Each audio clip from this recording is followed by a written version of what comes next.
বীর শহীদদের প্রতি শ্রদ্ধা জানিয়ে ও এলাকার যুব সমাজকে ক্রীড়া ক্ষেত্রে উৎসাহিত করতে তালডাংরার লদ্দা ইয়ুথ ক্লাবের পক্ষ থেকে দ্বিদিবসীয় ফুটবল প্রতিযোগিতা শুরু হলো। শনিবার লদ্দা ফুটবল মাঠে এই প্রতিযোগিতার উদ্বোধনী অনুষ্ঠানে তালডাংরার বিধায়ক ফাল্গুনী সিংহবাবু সহ অন্যান্যরা উপস্থিত ছিলেন।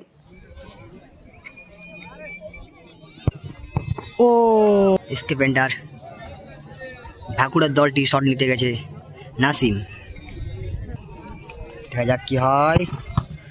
আয়োজক লদ্দা ইয়ুথ ক্লাবের পক্ষ থেকে জানানো হয়েছে, এবারের প্রতিযোগিতায় মোট 8টি দল অংশগ্রহণ করেছে।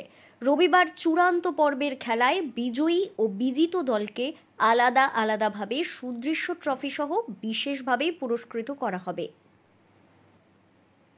আয়োজক লদ্দা ইয়ুথ ক্লাবের পক্ষে শেখ ঈদ মোহাম্মদ বলেন, বীর শহীদদের প্রতি শ্রদ্ধা জানাতে প্রতি বছরে না এই বছরও খেলাটি অংশগ্রহণ করা হয়েছে। দারুণ ভিডিও। এলাকার যুব সমাজকে খেলার প্রতি আগ্রহ বাড়াতে যে দুদিন ব্যাপী যে ফুটবল টুর্নামেন্টের আজ প্রথম দিন, আগামী কাল ফাইনাল অনুষ্ঠিত হবে। আজ আমাদের 8টি দল অংশগ্রহণ করে হয়েছে, আগামীকাল 8টি দল হবে এবং ফাইনাল খেলাটি কাল। উপস্থিত বিধায়ক ফাল্গুনী সিংহবাবু এই ফুটবল প্রতিযোগিতার ভূয়সী প্রশংসা করে বলেন, লদ্দা ক্লাবের উদ্যোগে আজকে আমাদের দেশের বীর শহীদদের স্মৃতির উদ্দেশ্যে প্রতি বছরেই এখানে এই ফুটবল টুর্নামেন্টের আয়োজন হয়। যারা উদ্যোক্তা আছেন তারা দীর্ঘদিন ধরে এই এলাকায় যারা যুব সমাজ তাদেরকে ক্রীড়ামুখী করার জন্য, খেলার মাঠে তাদেরকে ফিরিয়ে আনার জন্য এই উদ্যোগ নিয়ে থাকেন।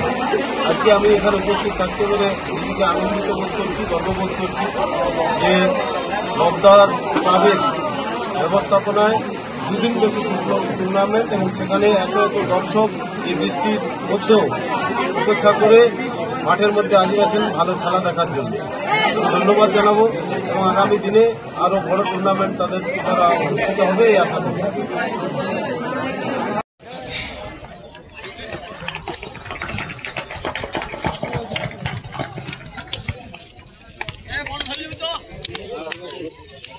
ব্যুরো রিপোর্ট, দক্ষিণ বাঁকুড়া দর্পণ, তালডাংরা।